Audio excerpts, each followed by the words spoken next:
everybody. It is so good to be here with you again. I have missed you so much. You just can't imagine. So I am so happy when Kay called me and she said that she'd like to know would I be willing to share my favorite scripture and tell why it's special to me. I said, yeah, I'll do that. That sounds like a great idea. And so, sharing your special scripture, I guess everybody's got them.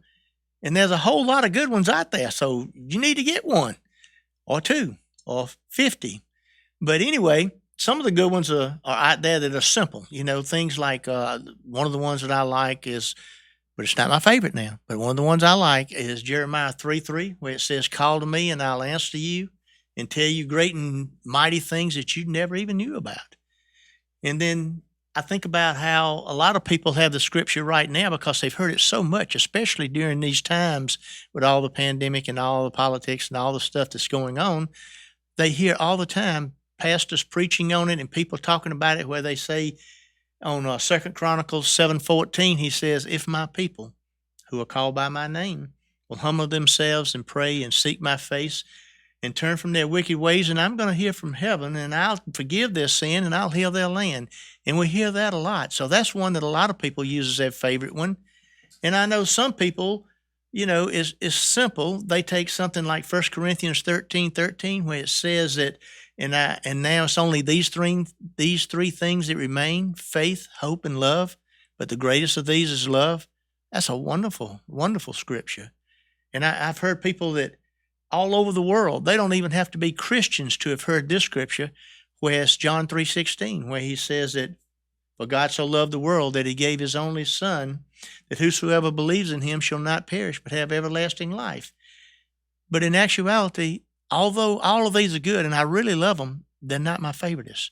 I actually have two favorites. But before I give you my favorites, I want to give you a little background.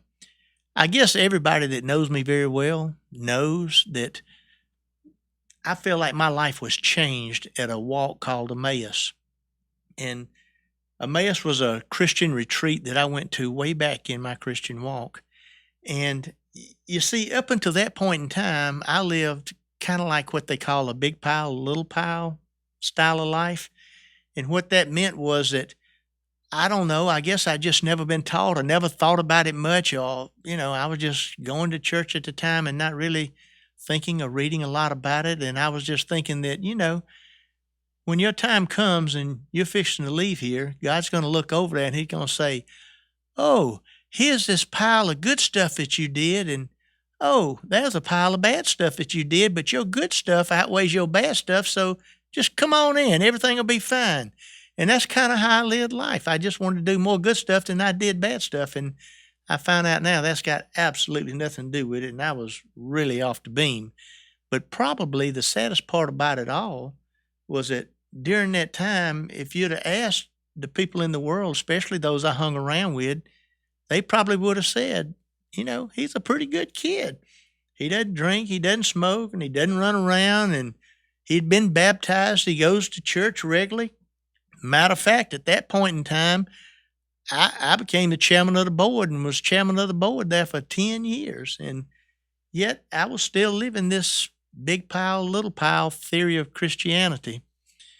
Well, I decided to go on that walk called Emmaus because of a very close friend. He's still a very close friend of mine and my pastor at the time, Bob Beckwith.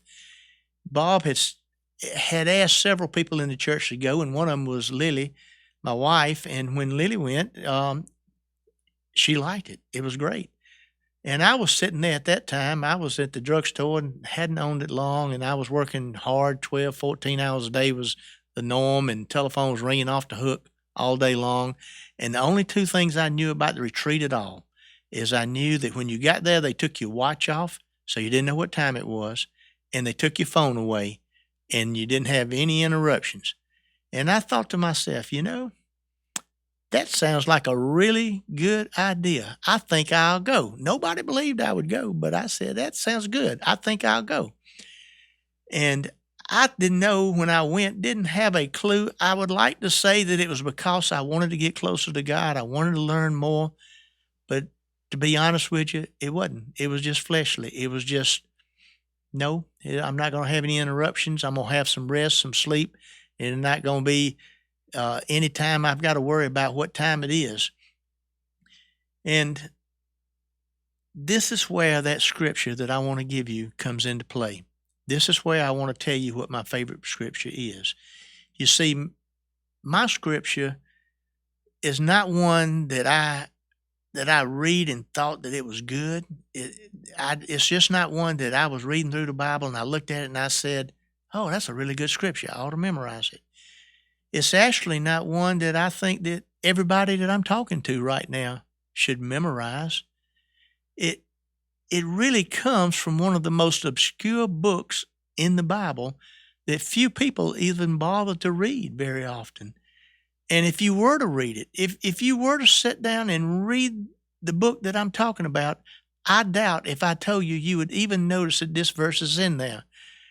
But to me, it's the one that I feel like God gave me to learn. And it's in 1 John 5:14 through 16. What it says is, this is the confidence we have in approaching God, that if we ask anything according to his will, he hears us. And if we know that he hears us, then whatever we ask, we know that we have what we've asked of him. Now, if you ask me where this verse came from and why I think that God gave it to me, I honestly think it's divine intervention, and it's a long story. It's a topic for another day. But the fact that it's not something that I just read and thought it was good, it's not just something that I read and I thought, hey, I've heard that before, it's pretty popular, I probably ought to use this as my favorite. It's the fact that I feel like God gave it to me, and he gave it to me for a reason. I think it's because of that this is my favorite prescription. It is. And I pondered this verse for an awful long time after I decided this was my scripture verse because of Emmaus. You see, at Emmaus, they asked us what was our favorite scripture verse there also. I didn't have one at the time until this was dropped in my spirit. And so now it became my verse. And I walked and I talked with the belief of knowing that if I ask anything out there, and it's according to God's will, then I know he hears it. And if I know he hears it, and I know I've asked for it, and it is his will, then he's going to make it happen. And I lived that way for an awful long time. But after a long time in my life, I got to thinking and I got to deciding that this verse really hinged on my relationship with God and knowing what his will is. And that's why I tell you that I have two favorite verses. My second verse is well known, and it has directed my path for some time now. It's easily recognized, and actually, I'll guarantee you either know it, have heard it, or said it at some time in your own life. It's found in Matthew 6, and we call it the Lord's Prayer, even though I think it actually should be called the Apostles' Prayer, since they asked Jesus to teach them how to pray, and he's just teaching them. It says in Matthew 6, 9 through 13, "This then is how you should pray. Our Father in heaven, hallowed be your name. Your kingdom come. Your will be done on earth as it is in heaven. Give us today our daily bread, and forgive us our debts, if we also have forgiven our debtors. And lead us not into temptation, but deliver us from the evil one." The reason I say that this is my second most favorite scripture verse is because of verse 10 in that prayer. And in that he says, "Your will be done on earth as it is in heaven." To me, this is the will of God that I live by when I live by the verse that said in John 5:14 through 15, that if it's in his will, he'll do it. If I just pray it, he'll do it. And what I want to tell you is those things that when you have this little light pop on in your mind and you've got this verse that just out of nowhere comes to you, or it just looks like it highlights up on the page, or it's just for whatever reason, it just really speaks to you. Look at it, meditate on it, think about it a while, and understand what is it about this verse that will direct your life. For me, it was knowing, okay, if I give my everything to God and I ask God, how do I pray to him? What do I pray to him? Who is it that I need to be praying for? The bottom line is he's going to show you that day by day, step by step. And you need to know that if it's in his will and he will hear you, then he will accomplish it, because his will is on earth as it is in heaven. So that's my 2 scripture verses, and that's why they're important to me.